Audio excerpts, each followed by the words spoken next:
Pugazhendhi sir வணக்கம். கேக்குதா sir?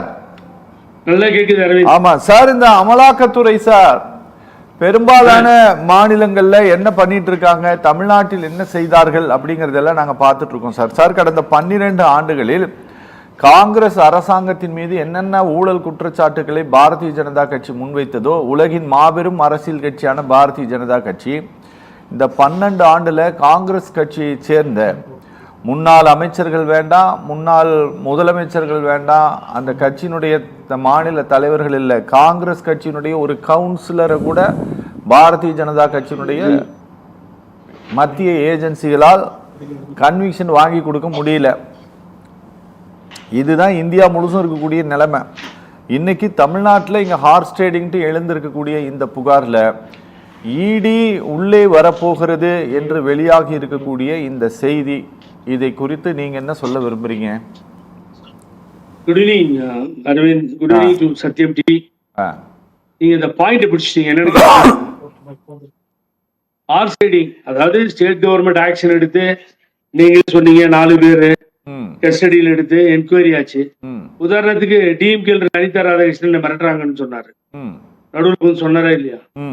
மிரட்டுறாங்கன்னு சொன்னாரு. இந்த 4 பேரும் கஸ்டடி எடுத்தது ஸ்டேட் கவர்மெண்ட். நான் தெரியாம கேக்குறேன், நீங்க சொன்ன பாட்டி தான் வந்த. கர்நாடகாவில் 13 காங்கிரஸ் எம்எல்ஏ, எவ்வளவு பேர் சார்?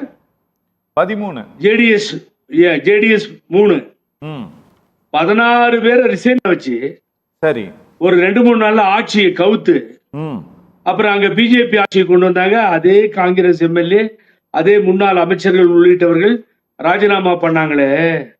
அங்க என்ன சார் வச்சு? Money laundering. ஏன் அங்க போய் வேலை செய்யலையா? ஓகே, அங்க போய் பிடிக்க மாட்டாங்களா? அங்க போய் இவங்க இன்கம் டாக்ஸ், இடி எதுவுமே அங்க போகாது, பாயாது. ஏன்னா பிஜேபிக்கு சாதகமா அது போகுது.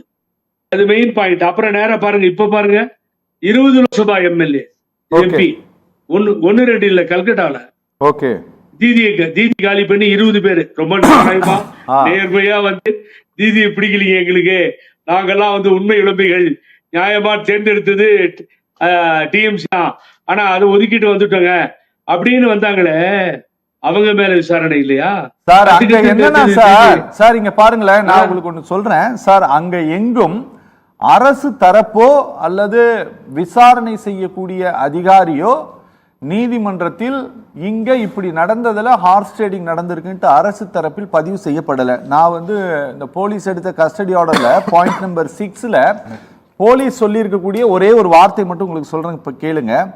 The initial investigation reveals that the accused on various dates and at various places conspired to topple the government by entering upon horse trading, attempted to purchase the member of legislative assembly belonging to the ruling party by paying huge sum as bribe to attempted to direct them to act as per their instructions. இது தமிழ்நாடு அரசாங்கத்தினுடைய காவல்துறை தரப்பில் நீதிமன்றத்தில் சொல்லப்பட்டிருக்கிறது. Hours trading அப்படின்ட்டு அவங்களே சொல்றாங்களே. Yes, I read. நீங்க படிச்சது நானும் படிச்சேன். இதுக்கு போனாங்களே, பெயிலுக்கு போனாங்களே, அப்ப கூட அப்ப சொல்லப்பட்ட கர்நாடகா சார், கர்நாடகாவுல கம்ப்ளைண்ட் கொடுத்தாச்சு, உச்ச நீதிமன்றம் போச்சு. விடிய விடிய ஹார்ஸ் ட்ரேடிங் நடந்தது கேஸ் தானே உச்ச நீதிமன்றம் விடிய விடிய எடுத்தது. கபில் சிபில் தானே ஆர்கியூ பண்றாரு. கரெக்ட். அதை அப்படியே மூடிட்டாங்க, அதை அப்படியே மூடி வச்சுட்டாங்க, அதை எடுக்கலீங்க கையில. அங்க கம்ப்ளைண்ட் கொடுத்தா வேற மாதிரி, இங்க கம்ப்ளைண்ட் கொடுத்தாதான் இதுல இதெல்லாம் எந்த வரியிலையாவது மாற்றாங்களான்னு பார்த்து.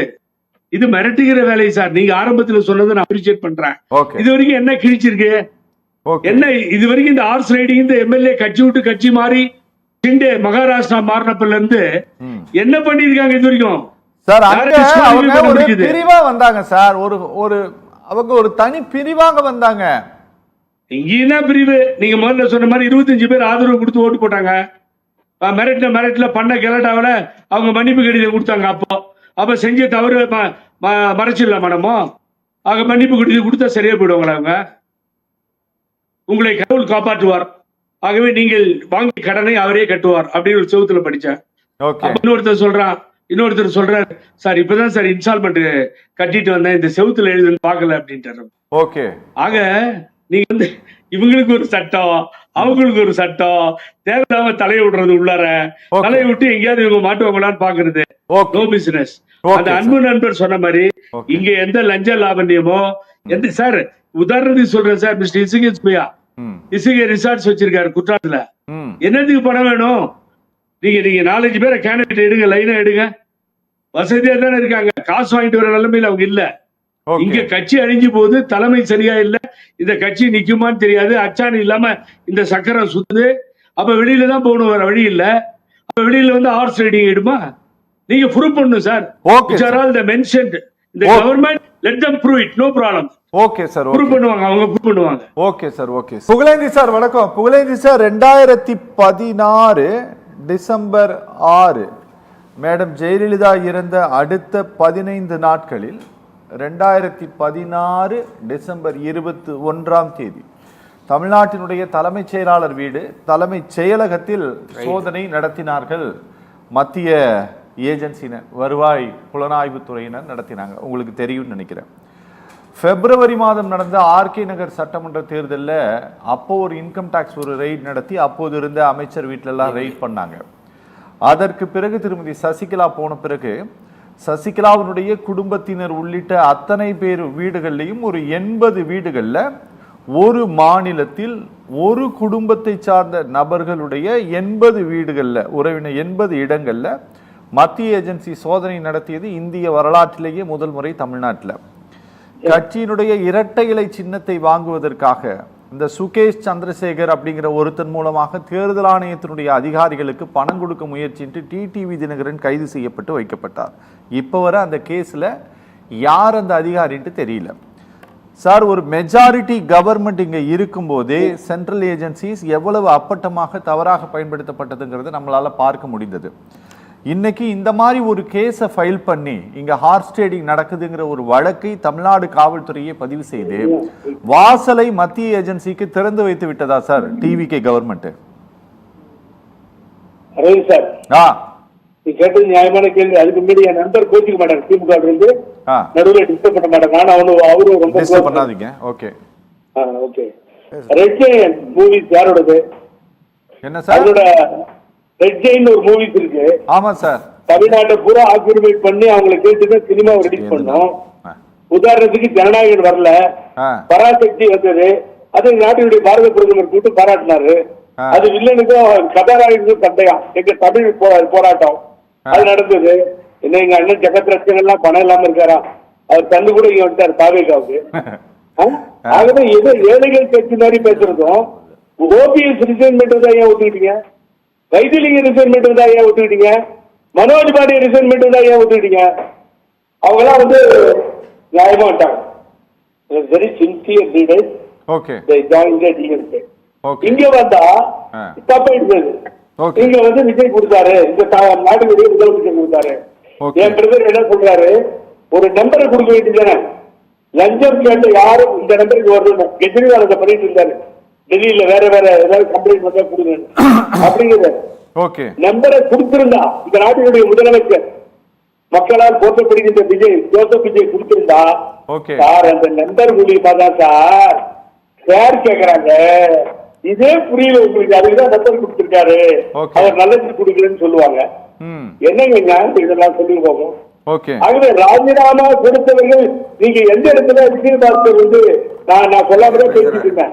என் நண்பர் 100 கோடி ஏதோ சாட்டை எழுதுகின்ற மாதிரி எல்லாம் சொன்னாரு. அது ஐடோனோ அது எங்க பேசப்பட்டது என்னன்றது என்னால சொல்ல முடியல, அது தெரியாது.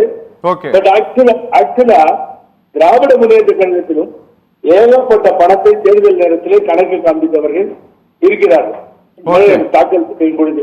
அதையெல்லாம் நம்ம நினைவு கொள்ள வேண்டும். இது சும்மா 4 எம்எல்ஏ குடும்பத்து இது வந்து பெரிய பண்ணி பிஜேபி வெறும் 700 ஓட்டுல தான் ஊட்டியில ஒரு எம்எல்ஏ வந்திருக்காரு பிஜேபிக்கு. அடிச்ச அலையில அந்த பிஜேபின்றது ஒண்ணுமே இல்லாம போயிடுச்சு தமிழ்நாட்டுல. சரி, அதனால இப்ப பிஜேபிக்கு என்ன லாபம்? சும்மா அப்படியே டச் பண்ணி விடுறாங்க, வேற ஒண்ணும் கிடையாது. அதனால அவங்க ஒண்ணும் செய்ய போறது இல்ல. அரவிந்த் சொன்ன மாதிரி எது மேலேயும் நடவடிக்கை எடுக்க போறது இல்ல. இவங்க பார்த்தா பழிக்காது, இதெல்லாம் பார்த்து பார்த்து போதும் போச்சு. ஆகவே சிபிஐல இருந்து இதுல இருந்து இவங்க எல்லாம் எதுவும் ஒர்க் பண்ண மாட்டாங்க சார். ஓகே சார் ரொம்ப நன்றி சார். அதிகாரம் அப்படிங்கிற கத்தி சார், அது லேசா கீறுதா மொத்தமா அறுக்குதா அப்படிங்கிறது அது யாரு கையில இருக்குது, யாருக்கு எதிராக பயன்படுத்தப்படுதுங்கிறத பொறுத்து தான் சார். ஆனா இந்த கேஸ்ல இது லேசா கீரும் அப்படின்ட்டு எங்களுக்கு தோணல சத்தியமா. நேரம் ஒதுக்கி நிகழ்ச்சியில் பங்கேற்ற 4 பேருக்குமே ரொம்ப நன்றி சார்.